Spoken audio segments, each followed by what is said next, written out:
Two and a Half Gamers session number 30, discussing latest news, having fun, and dropping knowledge. Still, let's not forget, this is foreign conference discussion vibe. Let's not take it too seriously. We are not serious because Jakub even shut down his camera because he's still in the COVID cottage place. COVID's cottage, undisclosed location, biological hazard. Which means we have Jakub Remiar here without the video, so there's no delay as the last time. Felix Braberg here and myself, Matej Lančarič. Welcome.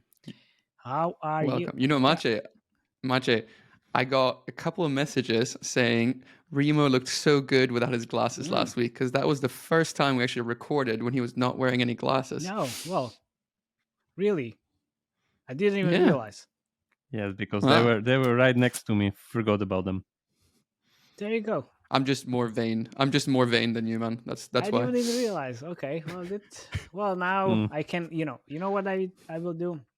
I will draw a picture of you with the glasses and just put it on YouTube. it's the perfect. Even better than the screensaver. Dude, even better. Yeah, of course. We always have the fourth member, which is the screensaver. Thank you very much, Matej, for creating that. And when I say Matej, I don't talk about myself in third person. It's actually my motion designer. It's always fun when I explain people. And for those listening who have not been to Slovakia, pretty much everyone in Slovakia is called either Matej or Jakub. No, not really. I mean, it's Martin, actually. It's Martin. Oh, yeah, Martin, of course. Jakub. Yeah.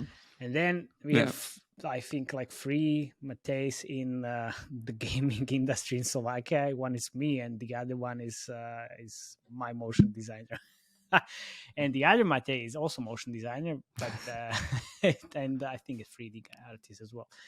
But nevertheless, we are here today to talk about what else than Survivor.io global launch case study, because when these two guys went to Gamescom and I stayed home, I wrote a global launch case study for Navik newsletter.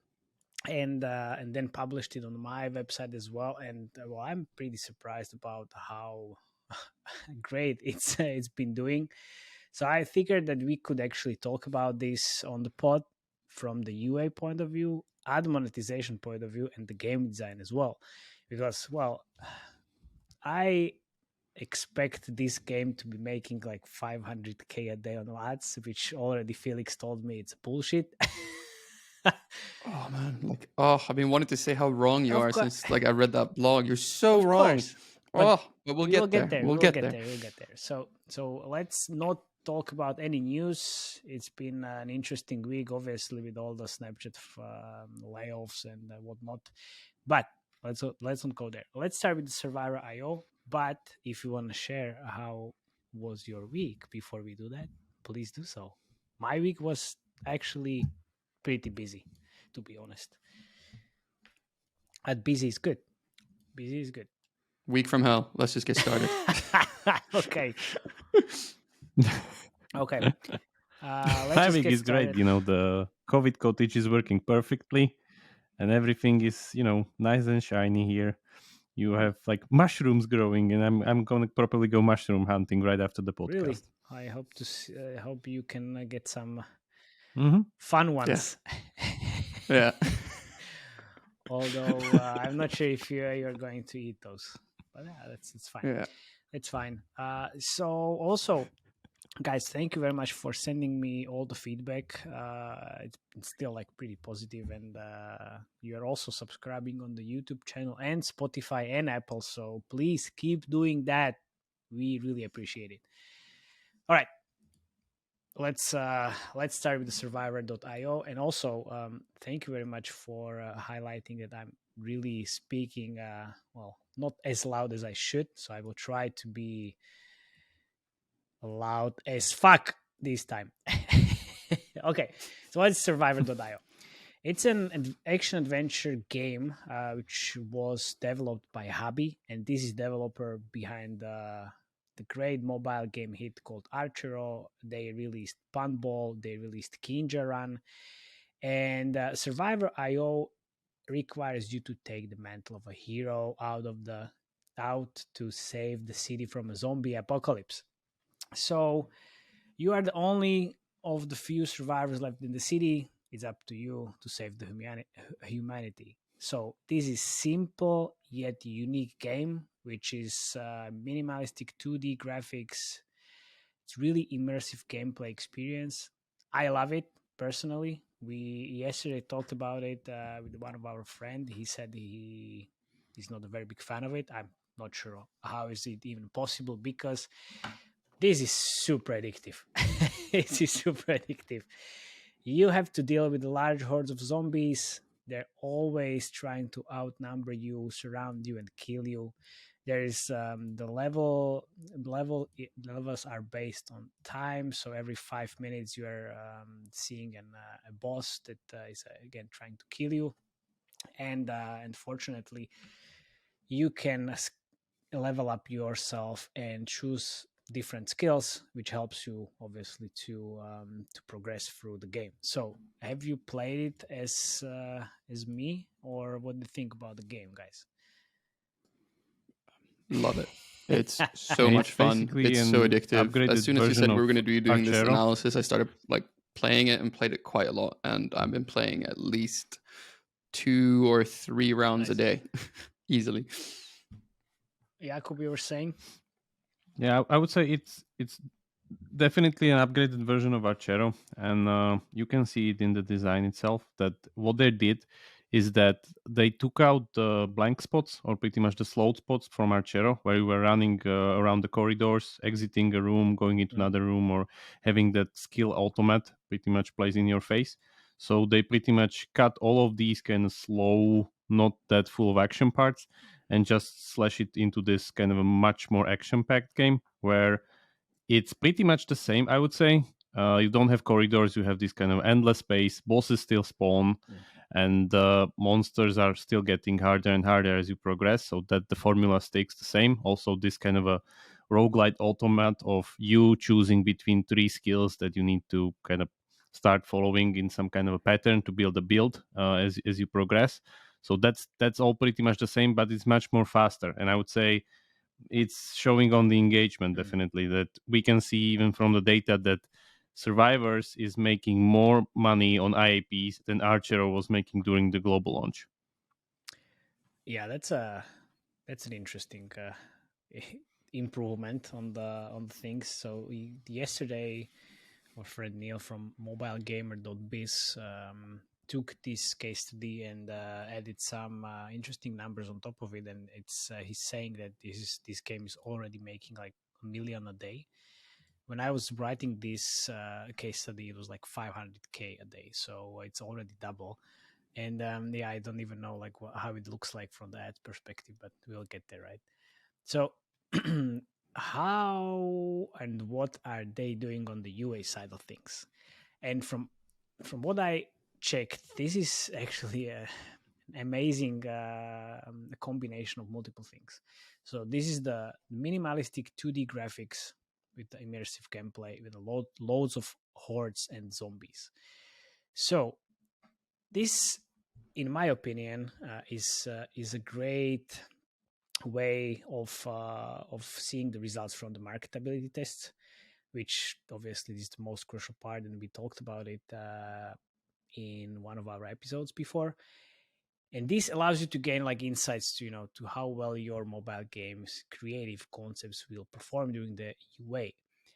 And I've seen and worked with the different games using different types of creatives, and there are always some things that are in common. I mean, in common in terms of the best performance. It's minimalistic design, large hordes of units or crowds of people, which you can see in the hyper-casual games as well. There's zombies, and there is also like one hero versus a million whatever zombies, tanks, units, whatever. So this is something that actually works quite well. I've seen this as soon as we added zombies into Darkfire Heroes creative. It worked super well. When we did this with Battle Legion as well, we just added like millions of zombies into the one creative, which we called mass battles. and it was performing super well. So I guess like if you combine these things into the game, you have kind of like a winning formula. And I would like to continue our discussion from the last week about how to scale the game, because you need to have the CPI versus LTV equation in mind.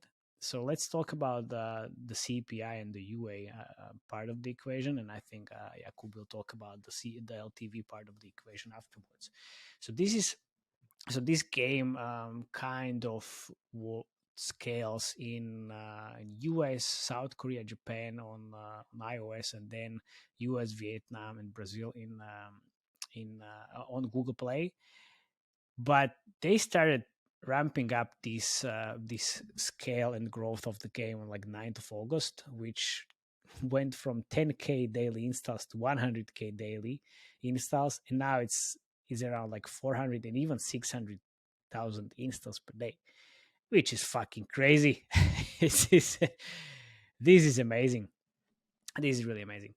So what are they doing at the moment is most probably like all the biggest channels out there. Well, they're not running anything on Snapchat, and I don't blame them, but they are using Facebook, Google, TikTok, Unity, Vangle, ironSource, Uplavin. So yeah, there you have it, almost everything.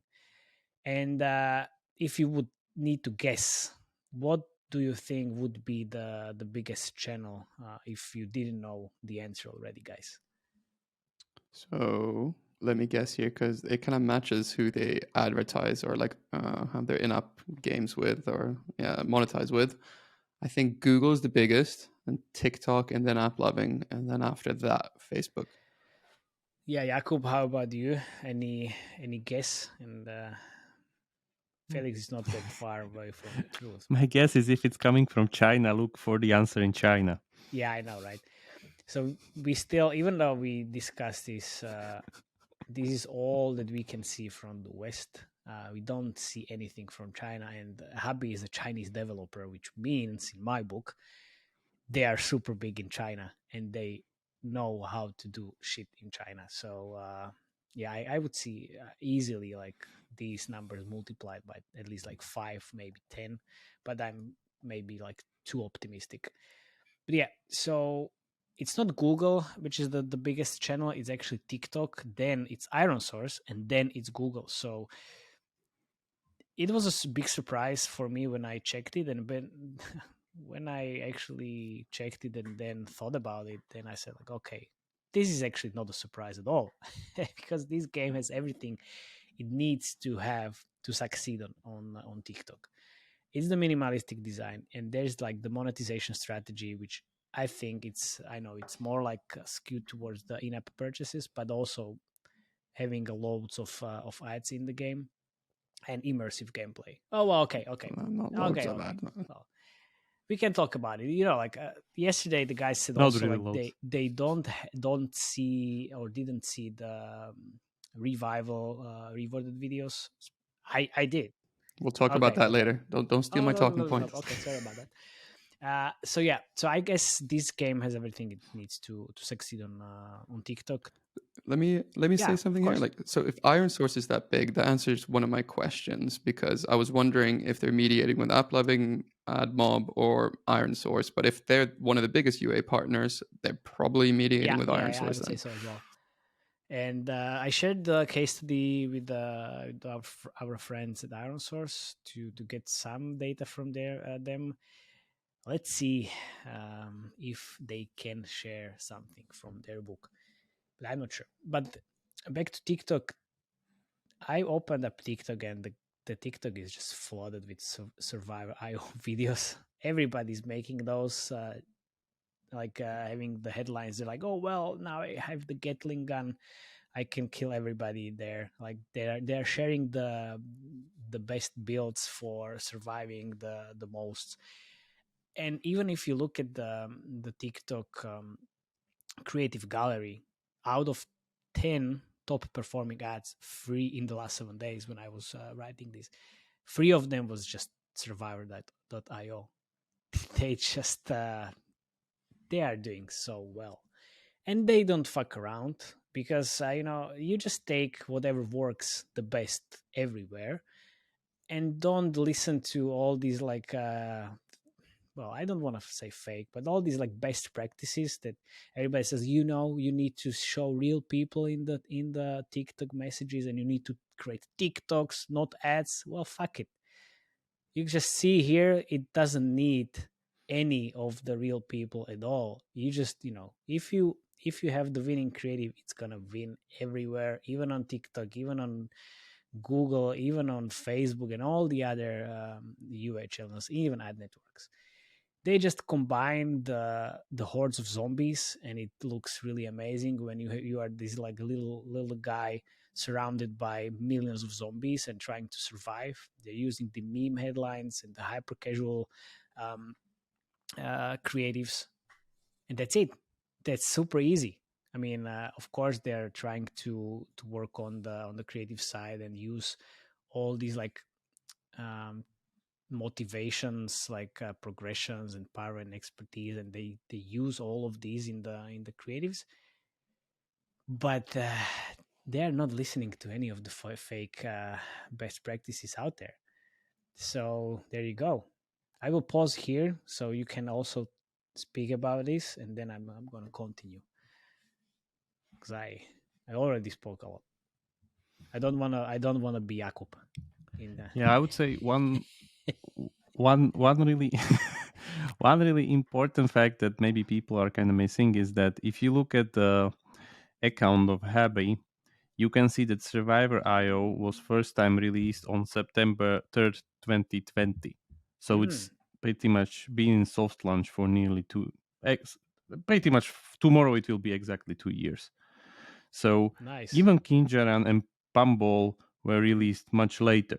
So my guess is that, yeah, the thing that you see the Beast pretty much clocking these numbers we are talking about is not really something like I remember Matej saying something like, oh, they just copied this game and that other game that was done on Steam, and like they already have the winning formula. Look, so there was this discussion on LinkedIn and in the Slack channels that this game is based on Vampire Survivors on Steam, which is super popular. And when I looked at the data, it's just not like that popular. And in my book, it's like having 7,000 concurrent players and some 50K whatever streamers on the Twitch.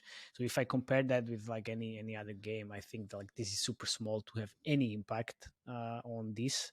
And if you say this game was in the soft launch for 2 years, then well, that's even better. Yeah, the Steam game is released December 2021. So it doesn't make any sense. They copied the Survivor.io. So there you go. In your face. Most good, probably. In your face. Yeah, but anyway, what you can see from their account, and it's kind of like a recurring pattern, is that what Hobby does great is that they build on their expertise, and by expertise I mean their meta game of this kind of a hyper casual game, where they run down the roguelite metagame, meaning that every run you accumulate resources and improve your character, and then go on this kind of a progression of levels and abilities and a 6-slot inventory of a hero with merge-like mechanics. Every other game has that.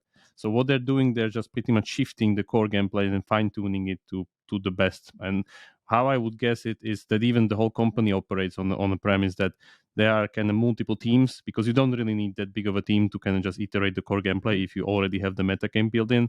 So probably those are just teams competing against each other with just different core gameplays. Because Kinjaran, for instance, is a runner, so like much more closer to something like Subway Surfers. And the Pumball thing is pretty much like a pinball mini game. Again, like could be just a different team iterating within their own internal kind of engine and tools. So really what they're doing is I would say the most efficient strategy in free to play, meaning that the frequency of the tries or the lottery tickets is the thing that matters. So as you increase the frequency, the better chance you have of winning this lottery. So I think they're doing it very efficiently, and yeah, this is just kind of them collecting the reward now. Man, you and your lottery tickets, I'm gonna So how much are they currently spending every day on UA, That's roughly? Because I have a question around that. That's the thing. We don't know. I mean, it can be in hundreds of thousands per day. That's my assumption. So let's just say hypothetically, like let's say they're, for argument's sake, they're spending 700K a day right now. How does a game like Habby like spend 700K when they get paid net 30 for ads and net 30 for the App Store earnings? It's net 45, like, yeah. Do they get UA funding, or is it like they have so much capital in the game? Like, how does that usually work? You have 4 games in your portfolio. You're earning the money from, and you have the money from Archero, which is still like making shitloads of money. So you can use those money or that money. So you don't think these guys need any like UA funding or anything like that? No.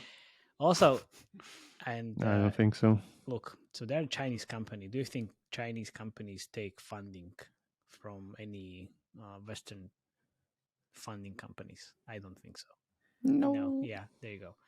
So they're using their own money, and this seems like the payback period is short, really, really short, because the hockey stick we can see in terms of the revenues, it's just like even if it's better than Archero, I still remember these rumors that Archero had like 80% day one retention, whatever, and like really, really low CPIs, which makes sense because it was a very like new game basically, and this is very similar.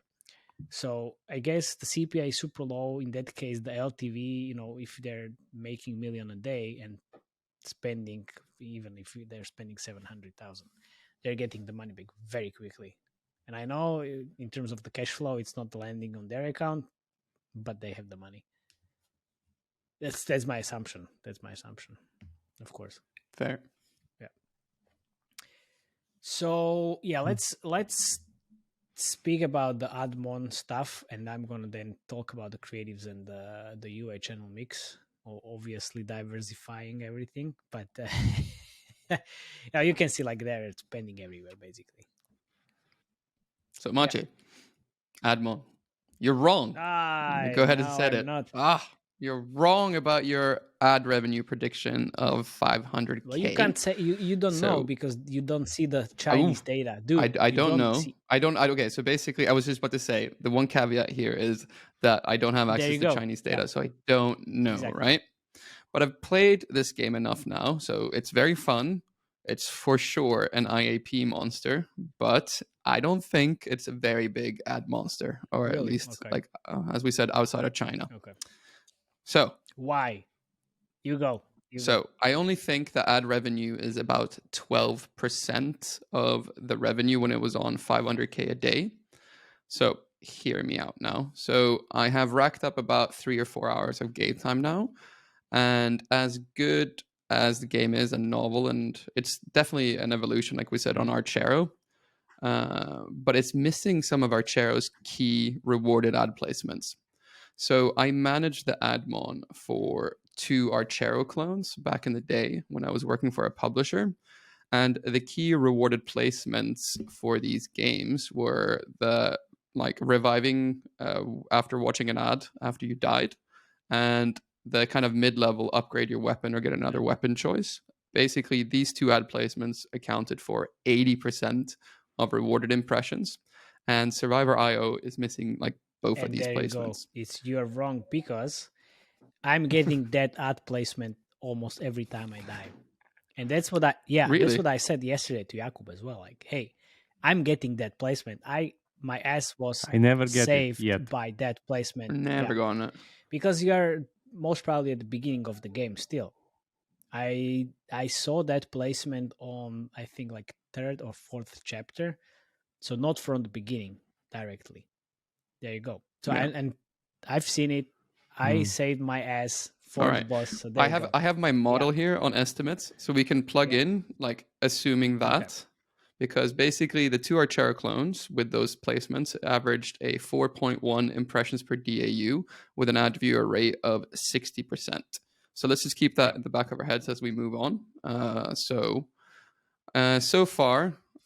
In Survivor.io, I've only seen 3 rewarded ad placements, and they're always away from the core gameplay. But if you're saying it's in the core gameplay, let's plug that in. Let's plug that in my formula like afterwards, because then we can actually work it out live here for our listeners. I love it. Yeah. Okay. So the ad placements I see was EDF supplies, one-off ad placement to unlock 300 in gold and 5x energy to start levels. Okay. So basically, this leads me to assume that impressions per DAU, I guess for early players, not later on players like yourself, is 2 or 2.1. Ad viewer rate, I would assume, is the same as the clones, so 60%. So if we plug in the eCPM numbers, we can start doing the maths on my assumption, and we can plug it in for you. So DAU, I took from our favorite data provider. So let's see what we have here. So DAU I took on the day was on Android, 1,070,000 people, and viewer rate 0.6, impression per DAU 2.1, giving us an impression per day of 1.3 million, which on an average eCPM with this kind of geomix, I put 18.79 on Android, giving us 25.3K in revenue on Android. iOS, very good implementation also of LAT kind of opt-in. So I'm assuming 40% of users on iOS are IDFA users. 1.4 million iOS DAU.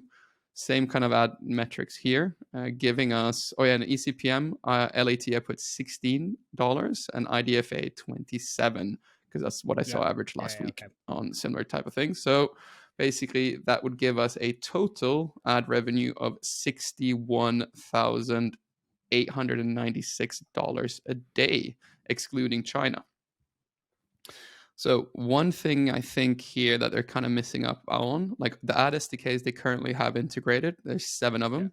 Unity, Facebook, AdMob, AppLovin, IronSource, Vungle, and Pangle. Nice. Okay. So if you have this kind of DAU level, I would expect you to have closer to 10. So what I would say is missing from this mix is probably DT Exchange, and Mintegral would for sure do some damage in this ad setup as well. So that's like probably an extra like 10% on ad ARPDAU if they add that just straight across the bat. So basically, I was going to talk now about the placements I would want to see to actually improve the ad revenue. So basically, if I was in Habi, I would push for come back to life as an ad placement and a rewarded video at the start of the level that would enable you to already upgrade your first skill. And my kind of thinking here is first skill choice comes around 15 to 20 seconds. But if I could watch a rewarded ad at the start, I would totally do that to basically, boost my chances to survive longer. So those are the ones that I would push. They have it as a skill in the normal skill thing, that you will get one more skill from the start. Exactly. So basically, if they have these placements, right, let's plug it in like right now. So let's say that you have this end impression per DAU. So basically you have that one already, right? So Matej, you see it. How many times do you click on it every time you have a session? No. Is it twice or one? I guess one time. Yeah. One. Okay. Depends on if I'm super loaded with all the skills, and then nobody can touch me, but the boss kills me right away. All right. So it's like one. So assuming that you have one more, so basically instead of 2.1 impressions per DAU to 3.1, that would boost overall daily ad revenue to $91,000 outside of China. So sounds a bit more yummy. So let's assume then that they will also implement this starting rewarded ad placements, because you've never seen one of those, right? No, not really. Okay, yeah. So that would bring it up to 4.2 impressions per DAU, and that would be around $123,000 a day in ad revenue. So I guess now they're making somewhere around 90,000 a day. They could be making 123 if they put that new ad placement in as well. So that would account. So basically, right now, if they're making $123,000 a day, that would mean that this game monetizes 25% roughly from ads. And I still believe it's more than that. But what I believe doesn't matter, because you are the one with the data and all the calculations, of course. Exactly. Data is beautiful, but I wanted to ask Remo as well. Like, do you think adding these 2 placements or one placement that they haven't added, do you think that would have any like implications on the overall gameplay and make it worse? I would say it would slow down on gameplay, because even during the main tutorial, you could see they immediately want you to play. Like the whole intro is just like 2 screens or something, like some rats jumping at some scientists and some zombies, and then you immediately start play. So I would rather put the rewarded video at the end of the level, so you can get the fixed multiplier on the currency reward that you get out of the level. Because in the end, they already have the same placement in the shop, that you can go there and have like a free gold boost for an ad. So that would wouldn't interrupt the pacing that much in a way. Or if we want to really be kind of touring the gameplay of itself, I would rather have you have one more go at the golden train mechanic, or pretty much like the lottery mechanic that increases your whatever loadout that you have there. So for an ad, you can have, let's say, one more spin, which it already pauses the game itself anyway for like, let's say, 5 to 10 seconds. So there shouldn't be that big of a problem. But definitely at the end of the level, I would say that would be like the golden shot there. Because you want to upgrade with the gold immediately, and you're going out of the level and you are going to upgrade. And for me, the most stingy thing in the whole game, to be honest, is XP. That I'm getting very, very low XP, and it hinders currently my progress within the upgrade tree. That I have tons of gold, but I cannot upgrade anything because I'm not high enough level. Dude, I feel like not enough gold at all, and I'm always trying to get more gold to actually be able to upgrade my my skill tree. And also, I forgot what I want to say. Are you speechless? Yeah, you're never speechless. I know, right? No, I wanted to say that there is the at least for me, and it seems to me they're A/B testing a lot on the ad placements, because you are saying you are not getting those ad placements. I'm getting those, and I'm just far from you guys in terms of the gameplay, because I played it for longer time than you are. So that's one thing. I also wanted. What's your level? Like actual level? Actual level, like 14 or 15. Okay. You're very much further ahead than I am. 6. Please. I'm 4. Fucking noobs. Come on, like, can we just do this again when you actually play the game? We have work to do, Matej. Actually play the game. Oh, dude,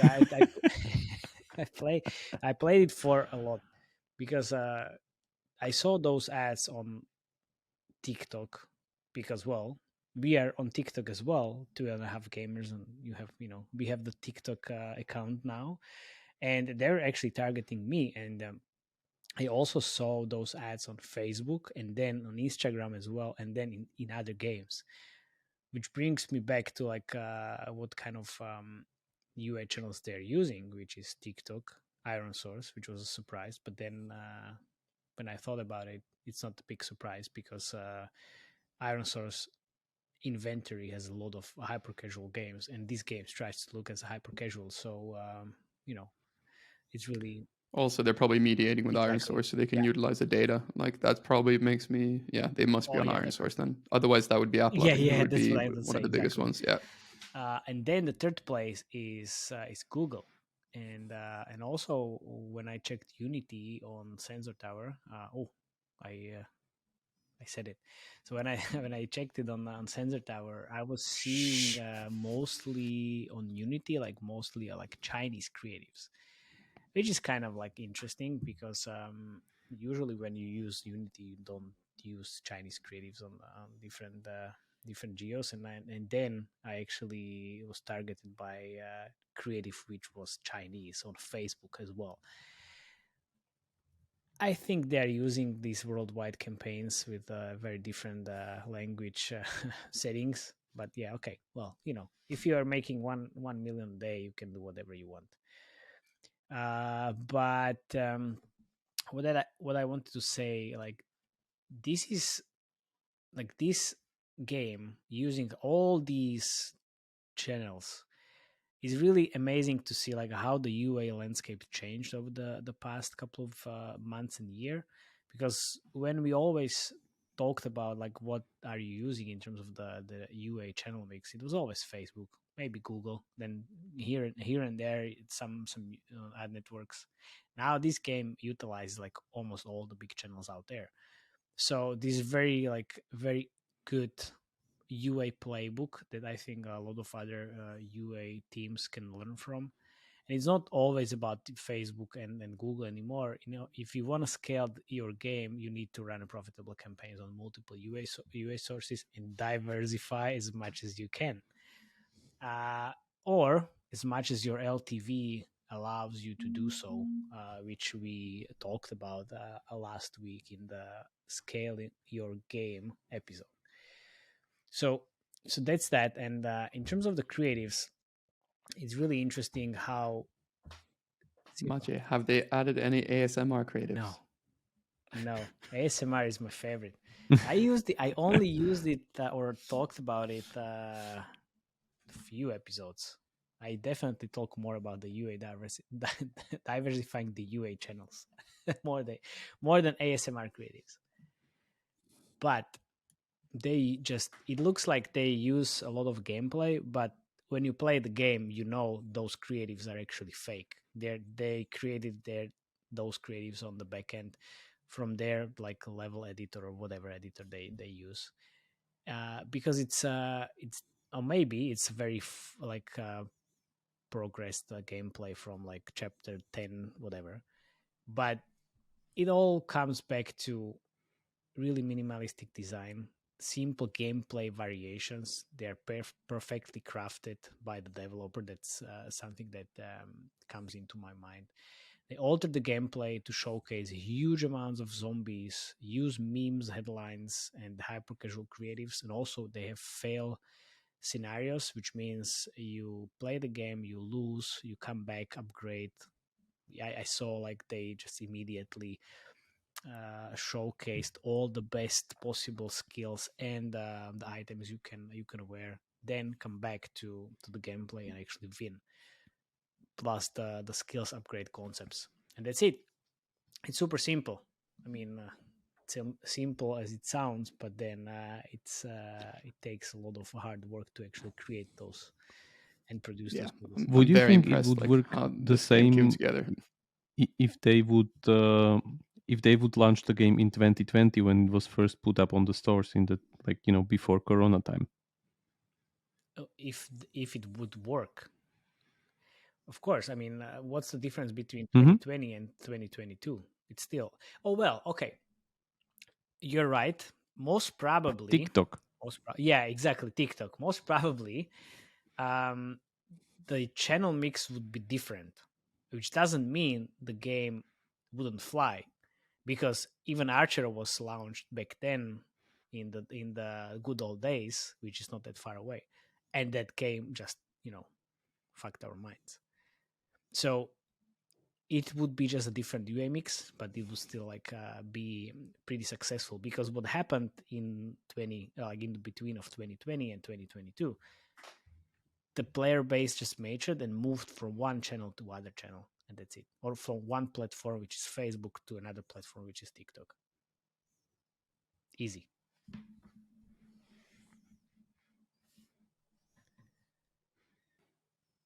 think we summed it up there. Did we? Well, so what do you think where this could end, or where this could peak, this game? Like what kind of daily revenue you think they will get? Ad placements once they finish this A/B testing, because now with that information that we're seeing different ad placements, they're definitely testing it out, meaning that they probably will end up somewhere around 4.2 to 5 impressions per DAU on a rewarded on non-payers. So that probably will mean around 150 to 200k a day in ad revenue on this game if they maintain this DAU, which probably will increase as well.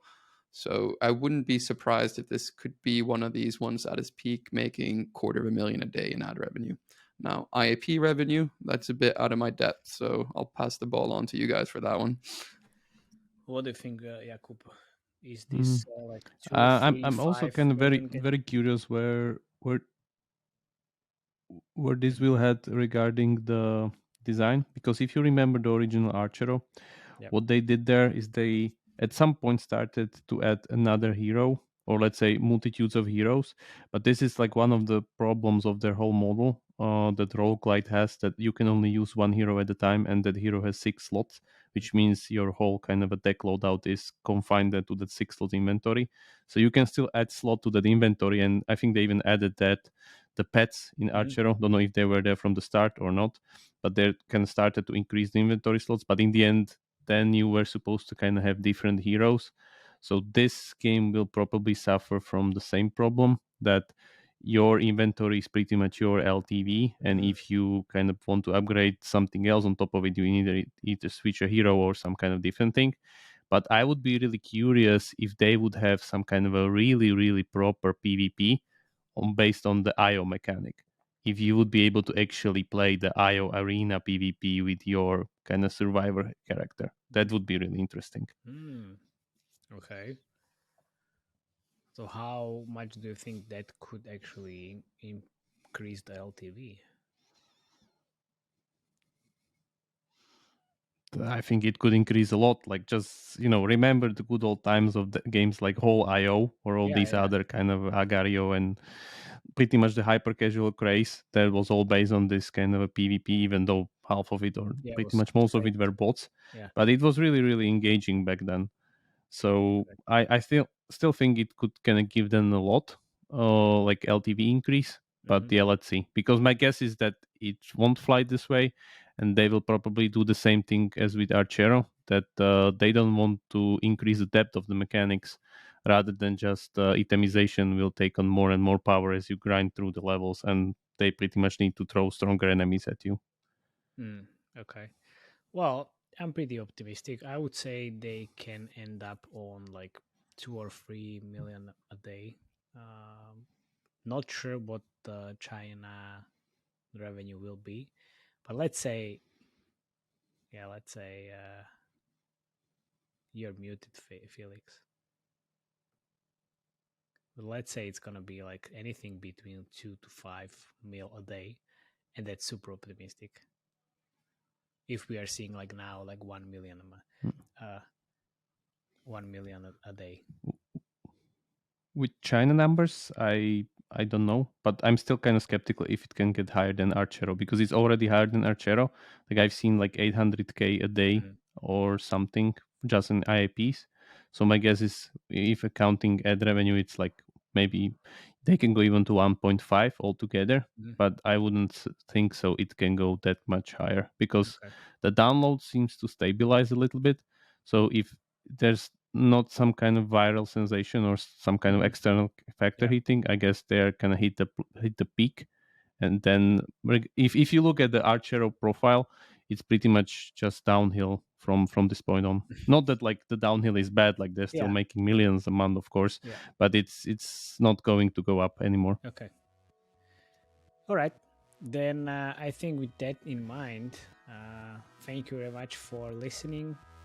We are definitely looking forward to hear from you in terms of the feedback, and see you next time. Bye bye.